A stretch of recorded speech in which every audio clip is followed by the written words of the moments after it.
करिता जब भवानी, एक आंख का सजा दिए भगवान ने, उसका एक आंख समाप्त कर दिया और उसे माफ कर दिया। तो ये जो काल का रूप है ना, भगवान का संकल्प ही काल है और कोई काल नहीं है। तो बेचारे लखनलाल जी महाराज इतने बड़े उग्र रूप में है, तो सुग्रीव ने हनुमान जी को भेजा तारा के साथ। हनुमान जी को डर नहीं लगता है लखन के पास आना, क्योंकि ये भी काल के ही रूप है। तो हनुमान जी सोचते हैं मन में, पहले राम जी किसी को मित्र बनाते हैं, बाद में थोड़ी सी भूल होने पर दंड देंगे, ये कोई ठीक बात नहीं है। तो हनुमान जी गए लखन के पास और सीधे राम जी का सुजस बखान करने लगे। तो भक्त जो होता है ना, भगवान का लीला सुनकर के क्रोध शांत हो जाता। हनुमान जी गए और उन्होंने क्या किया, करी बिनती मंदिर ले आए, राम जी का बखान किया और हनुमान जी को चरण पखारी पलंग बैठाए। लखनलाल जी को बुला करके नगर के भीतर लाए और नगर के भीतर में लखनलाल जी को कहां बैठाया गया, पलंग पर बैठाया गया। पलंग आज ही आप लोग सोते हैं पलंग पर, ऐसा बात नहीं है। देखिए त्रेता में भी सुग्रीव के यहां पलंग लगा हुआ है और पलंग पर हनुमान जी ने लखन को बैठाया। दोनों काल के रूप है, दोनों बैरागी है और एक बैरागी ने उस बैरागी को पलंग पर बैठा दिया। पलंग कोई बैठने की जगह है, वो तो सोने की जगह है। और वो लखनलाल उन्होंने 14 वर्षों तक के लिए नारी और निद्रा का त्याग कर दिया है और फिर भी बैरागी हनुमान ने बैरागी लखन को पलंग पर बैठा दिया। क्यों?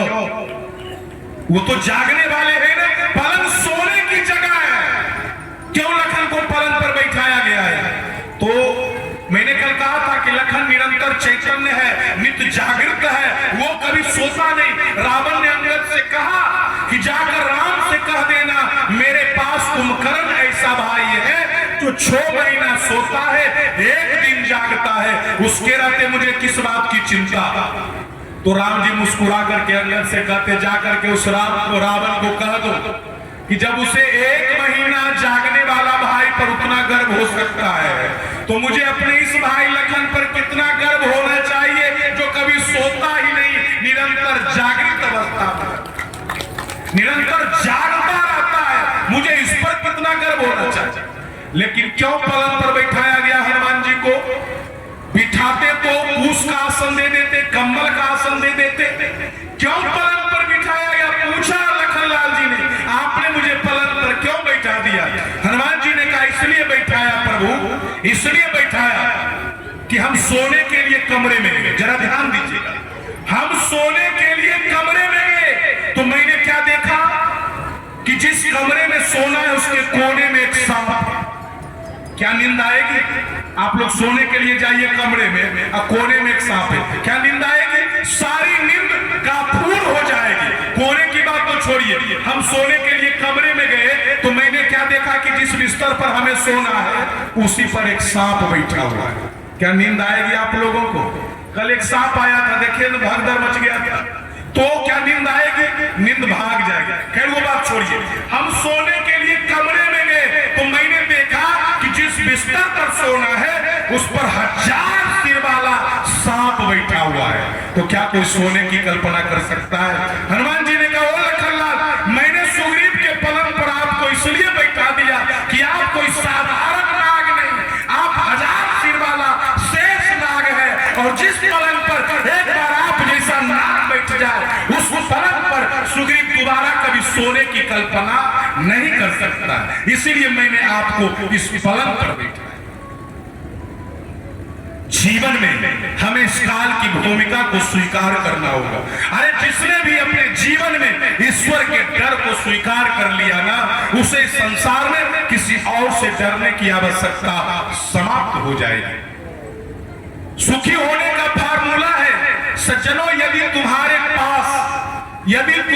पास 90 रुपए हैं तो संतों ने कहा उसका आनंद लो, उसे सो करने के चक्कर में मत पड़ो, क्योंकि सो करने के चक्कर में 90 जो है ना कहीं वो भी खत्म ना हो जाए। सम्राट सिकंदर के भी 100 पूरे नहीं हुए तो तुम किस खेत की मूली हो? अरे तुम तो मूली भी बहुत मामूली हो ना। संतों ने कहा जिंदगी में 2 सज्जनों, बस 2-4-5 मिनट मेरा समय बच रहा है और आज अंतिम दिन है। मैं बिल्कुल आपके साथ ये सांसारिक स्वरूप का मैं वर्णन कर रहा हूं। संतों ने कहा, देख जगत की अनित्यता पर, देख जगत की अनित्यता पर सब जग से मुंह मोड़ चला। कितने तो चले चिता के रथ पर, कितने कब्रों की ओर चला। मिले न कोई मित्र पुत्र, माता से नाता तोड़ चला। कितने लैला रो पड़ी, कितने मजनू मुंह मोड़ चला। ये जिंदगी की सच्चाई है। जीवन में 2-4 आलोचक होना बहुत जरूरी है। फिल्म में खलनायक न हो तो नायक के व्यक्तित्व में चमक नहीं आती, और जीवन में 2-4 निंदक न हो तो आदमी लापरवाह हो जाता है। निंदक सूअर के समान होता है। यदि तुम्हारी कोई निंदा करे तो सोचना कि लोग पत्थर उसी पेड़ पर फेंकते हैं जिसमें मीठे मीठे फल लटक रहे होते। अरे दुनिया में आलोचना भी उसी की होती है जिसमें कोई दम होता है, और जिसमें दम नहीं लोग उसकी आलोचना क्या खाक करेंगे। अटल बिहारी वाजपेयी जी ने कहा था, ये भारत की भूमि, ये भारत की भूमि कोई साधारण भूमि का टुकड़ा नहीं है। अटल जी ने कहा था, ये बंधन की भूमि है, ये अभिनंदन की धरती है, ये अर्पण की भूमि है, ये तर्पण की भूमि है। सज्जनों, अटल जी ने कहा, इसका नदी नदी हमारे लिए, इसके नाले नाले नदी नदी हमारे लिए गंगा है, और इसका कंकर कंकर हमारे लिए शंकर है। हम जिएंगे तो इस भारत के लिए, मरेंगे तो इस भारत के लिए, और मरने के बाद बहती हुई गंगा में मेरे अस्थियों में यदि कोई कान लगाकर सुनेगा तो उससे एक ही आवाज निकलेगी, भारत माता की। यही आवाज निकलेगी। मैं आप लोगों से ये निवेदन करना चाहूंगा चलते चलते, सितारों ने कहा सारा गगन बदल गया, सितारों ने कहा सारा गगन बदल गया, हर बुलबुलों ने कहा सारा चमन बदल गया, तब एक फकीर ने कहा कुछ नहीं बदला। अरे मुर्दा वही का वही है, सिर्फ कफन बदल गया। जीवन वही है जो पहले था। पहले लोग बिना सिले हुए कपड़े पहनते थे, आज सिले हुए कपड़े पहनते। अरे पहले लोग खराब पहनते थे, आज बूट पहनते। भीतर का जीवन वही है जो पहले था। मैं आप लोगों से ये निवेदन करना चाहूंगा, हिंदू बनना सीखो, हिंदू बनना सीखो। कंधों से ऊंची छाती नहीं होती और धर्म से बड़ी कोई जाति नहीं होती। अरे बाती ही नहीं बचा तो दीपक का क्या करोगे, हिंदू धर्म ही नहीं बचा तो जाति का क्या करोगे। मैं आप माताओं बहनों का आह्वान करना चाहूंगा, आज अंतिम दिन, अंतिम समय में आप लोग बच्चे 2 नहीं 3 पैदा करो। भारत उस मां की तरह है जो अपने बच्चे को अपने आंचल का दूध पिलाकर पालती और पोसती है। इसीलिए दुनिया ने भारत को भारत मां कहा है। दुनिया में केवल भारत को ही मां कहा जाता है। आपने कभी सुना है अमेरिका माता, लंदन माता, रूस माता, यूक्रेन माता, इटली माता सुना है आपने? अरे दुनिया में केवल भारत को ही मां कहा जाता। इसलिए अपने कोख से 2 बच्चे की जगह 3 बच्चे पैदा करो। अरे 2 बच्चे अपने लिए रखो और तीसरे बच्चे को राष्ट्र और धर्म के लिए भारत माता को समर्पित करो। सज्जनों, आज आप लोगों की संख्या को देखने के बाद कहने का ये मन करता है, दुनिया झुकती है, झुकाने वाला चाहिए। अरे दुनिया झुकती है, झुकाने वाला चाहिए। लोग आते हैं, बुलाने वाला चाहिए। मैं अंतिम शब्द आप लोगों से निवेदन कर रहा हूं, जैसे 26 जनवरी के दिन, 15 अगस्त के दिन मास्टर अपने बच्चे से कहता है, हम लाए हैं तूफान से किश्ती निकाल के इस देश को रखना मेरे बच्चों संभाल के।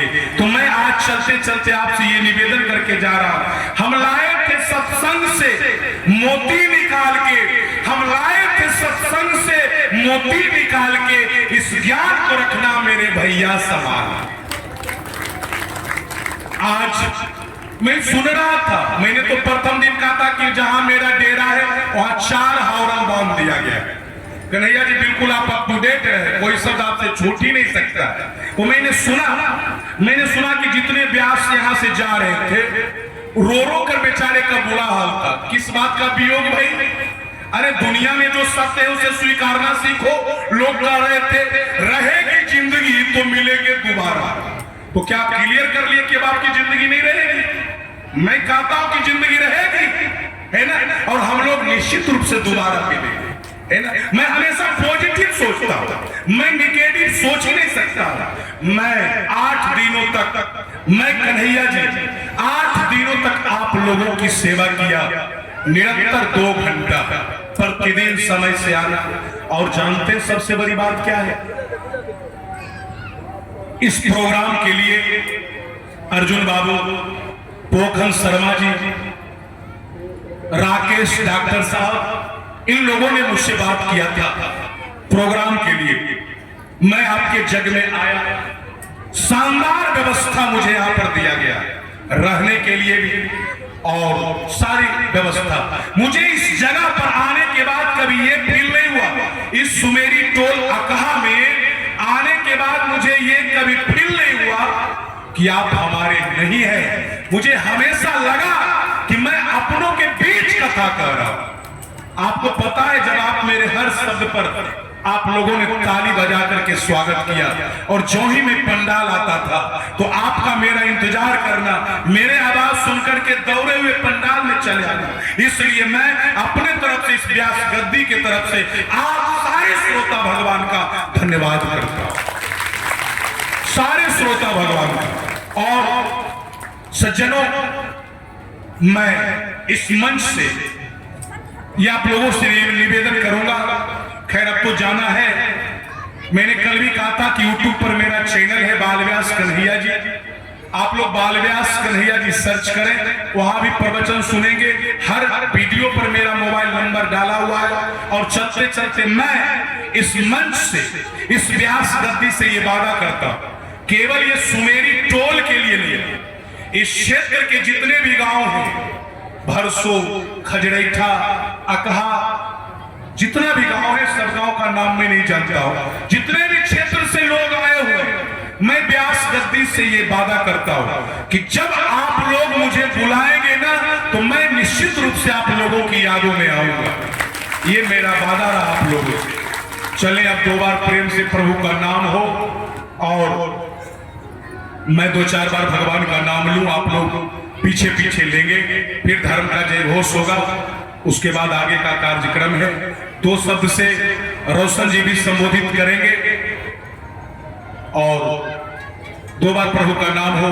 बोलो श्री राम, जय राम, जय जय राम, बोलो श्री राम, जय राम, जय जय राम, बोलो श्री राम, जय राम, जय जय राम, बोलो श्री राम, जय राम, जय जय राम, बोलो श्री राम, जय राम, जय जय राम, बोलो श्री राम, जय राम, जय जय राम, बोलो श्री राम, जय राम, जय जय राम, बोलो श्री राम, जय राम, जय जय राम, बोले श्याम रामचंद्र की जय, शंकर भगवान की जय, अपने अपने गुरुदेव स्वामी की जय, बाला त्रिपुर सुंदरी की जय, दुर्गा महारानी की जय, माता सरस्वती की जय, माता महालक्ष्मी की जय, विष्णु महायज्ञ की जय, कराने वाले की जय, जग में भाग लेने वाले की जय, जय बोलने वाले की जय, नहीं बोलने वाले की जय, अगल बगल में खड़े रहने वाले की जय।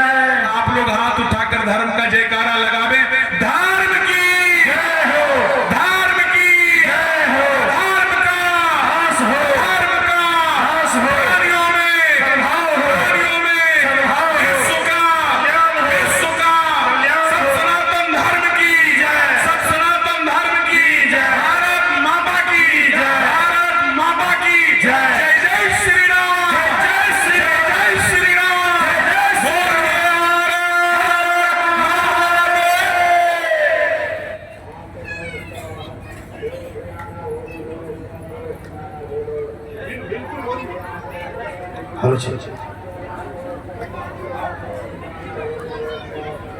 हेलो जी, बहुत बहुत धन्यवाद। और सबसे पहले उपस्थित तमाम सज्जनों, तमाम श्रोता बंधुओं, धर्मानुरागियों के चरणों में मेरा प्रणाम। मैं कई दिनों से यहाँ आ रहा हूँ और माननीय हमारे मिथिलेश राव के मंच संचालन के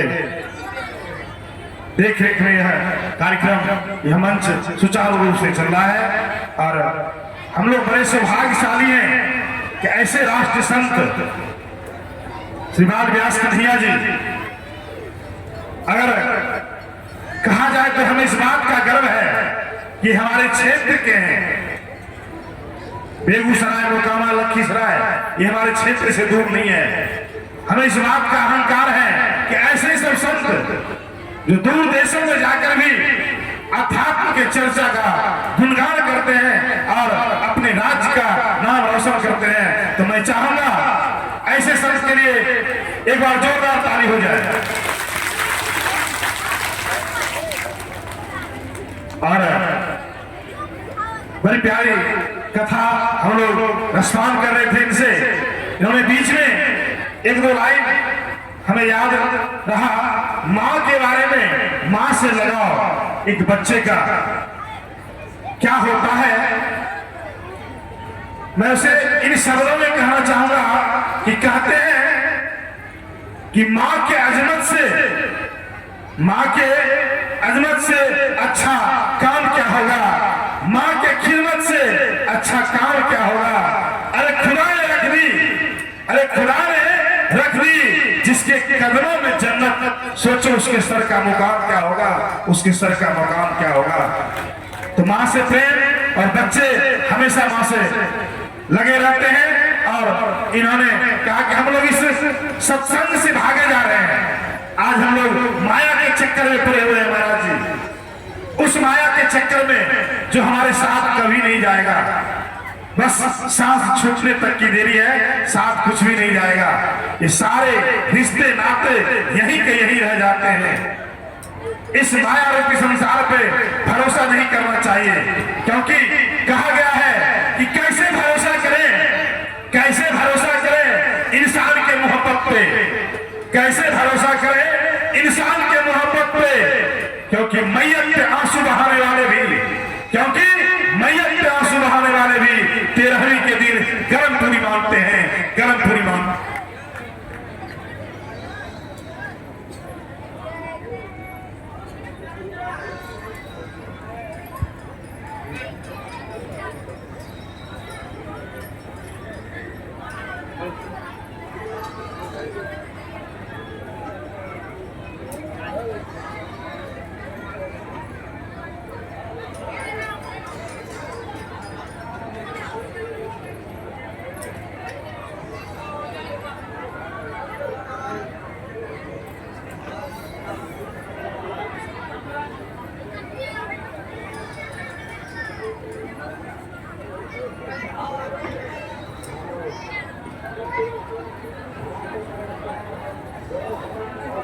हेलो,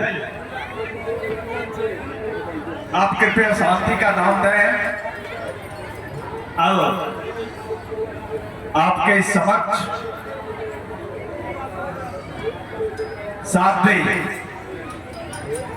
सुश्री वर्षा नागर जी, जो महाकाल महेश्वर शिव उज्जैन की नगरी से पहुंचे हुए हैं, जिन्होंने इस भारत की धरा पर धर्म का ध्वज फहराने के लिए अपने जीवन को